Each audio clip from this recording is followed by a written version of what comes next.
Alright, I feel like I haven't been talking too much about what's been going on in the producing world, music producing world, since I guess this channel was a beat making channel, because I like to upload beats and make beats. But we're going to talk about Southside. Southside said something on IG that really sparked some, I guess, convo, which is kind of crazy. We're going to look at the comment section, the reply section, because a lot of top producers, actually I said something too, which is kind of crazy. I totally forgot about it. Alright, Southside said he wants to see a loop maker make a whole beat and get it to the artist. Alright, let's see what he gonna say. Oh, he said on IG. Okay. Man, these loop niggas are. I gotta stop cussing too. I'm trying my best not cuss, but it is what it is, so fuck it. Or the worst, I swear. Well, I do need to stop cussing. Cause the demonetized, well, not demonetized, but I don't know, man. Some YouTube algo be catching up on bad words and swear words. I'm gonna do my best. Alright. What was that? Right. I'm so glad we made Lil D, man. Which I actually like this up with no loop. I'm finna get the homie away from you niggas, I promise. No more loop makers. Alright, see you got. He got more to say.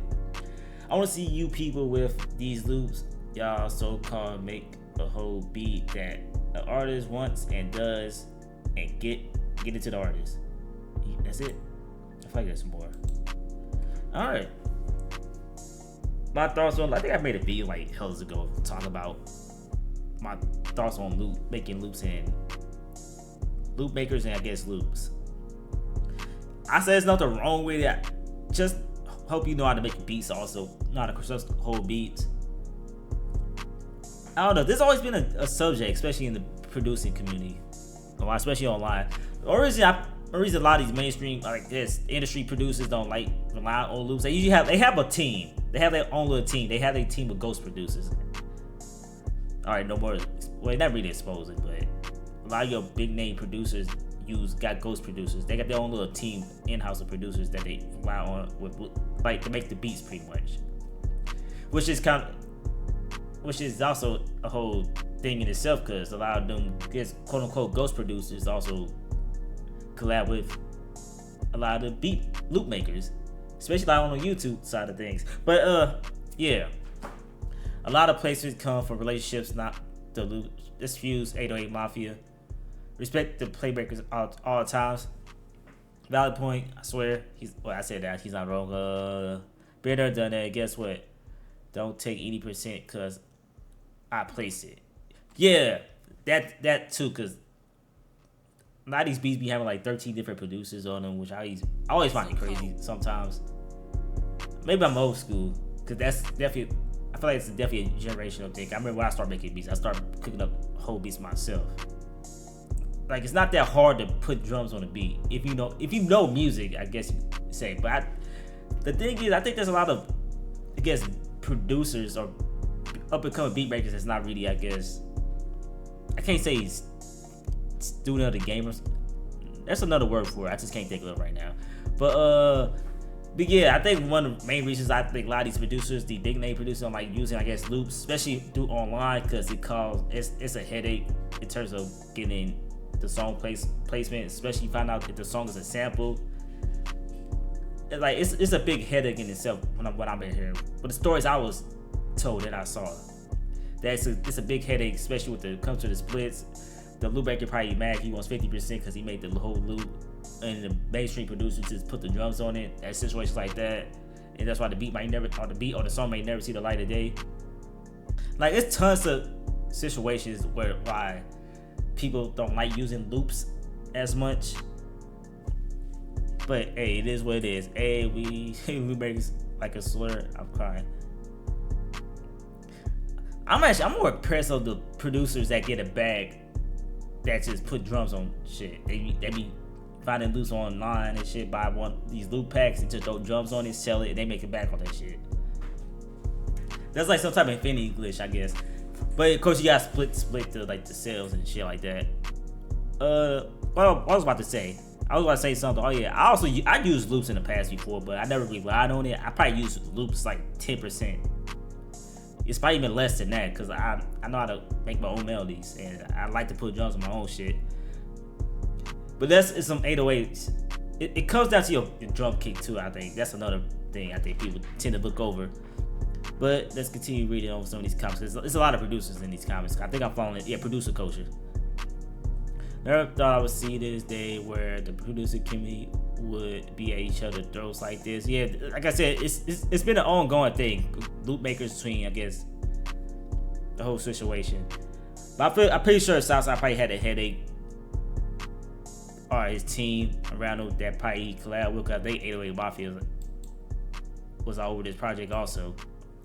He probably had a headache, probably getting a song placed or some shit. I guess the Loop maker probably didn't agree with it or something like that. But like I said, pretty much this is like a never-ending debate that's probably gonna go on in generations of producers and beat makers versus loop makers. I know one day started to come a thing is AI.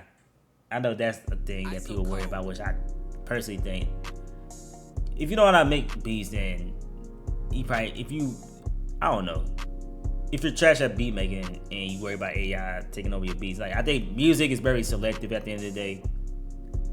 It's very selective and based on your personality, because you get. All right, I was about to say something that I had to stop myself. All right, I've done this multiple times. There's no fetch. Whether I do the drums or the loop, I'm making plays. I'm not waiting for anyone to get places for me. Yeah, pretty much. My thing is just, I say grinding out. Kate, believe millionaire, is still talking about this. Yeah, that's the thing I was about to say, because there is some top tier loop makers like Q Beats. I think y'all just saw this. Yeah, Q Beats. He's like a GOAT tier, like a loop maker that sends out like loops through all of these mainstream producers and shit like that. All right, everybody in the music industry about anyway, it shit don't matter. I don't know, man. That's why I like doing my own thing. Like, I just upload my beats on YouTube, pretty much on the internet. I don't know. I feel like the industry is too like weird. The only thing, like, of course, I understand like in studio collabs. Of course, the other than is receiving a goddamn, I guess, loop through an email. I always say in-house making beats in the studio session. I think that's how why a lot of these loop makers, street online, probably need to do. They probably need to go into like a studio session and actually make beats. Cause I think in-house beat makers does like, it's like a big difference, I guess you would say, between that and I guess making beats from your house. You should always experience with both. Like, there's studios pretty much, well, I don't know, there's probably somebody in like Utah that's probably got no studio sessions nowhere. They gotta rely on the internet to sell their beats and make beats and collab online through Discord. I think Discord is definitely becoming more of a thing also, because I think you could collab on a beat through Discord. Now, if you share your computer screen, it's like sharing your computer screen, but you could give like the person rights to like control like the software also, like FL Studio. You could collab that way too. I know a lot of producers be doing that. All right, split should be more learning who actually gets the placement. Yeah, true that. That's actually a video that I saw a while ago. I want to do a reaction to. I guess I forgot his name. He's like a pop and music producing YouTuber. He actually broke down how this shit works. But the thing is, a lot of these loop makers do be having like hella people on the loop, which I think that could be a headache also. No, I really want to see this. But like I said, this is like Southside saying this, but it's not gonna change, especially in the industry. The industry is weird like that sometimes. Hey, shout out I Am Bandplay. That man be cooking up too, like, so loaded. But I don't know. What about my closing thoughts on this? I said it's nothing wrong with it. I understand it. And you can't knock a person hustle at the end of the day. Like, I got no problem with loop makers. I use loops I use loops before. Yeah, I think that's it. It's nothing wrong with it. It's gonna be a ever going argument. Loop makers versus, I guess, the people that make the whole beat and shit like that. But yeah, like, comment, subscribe. Do y'all agree with Southside?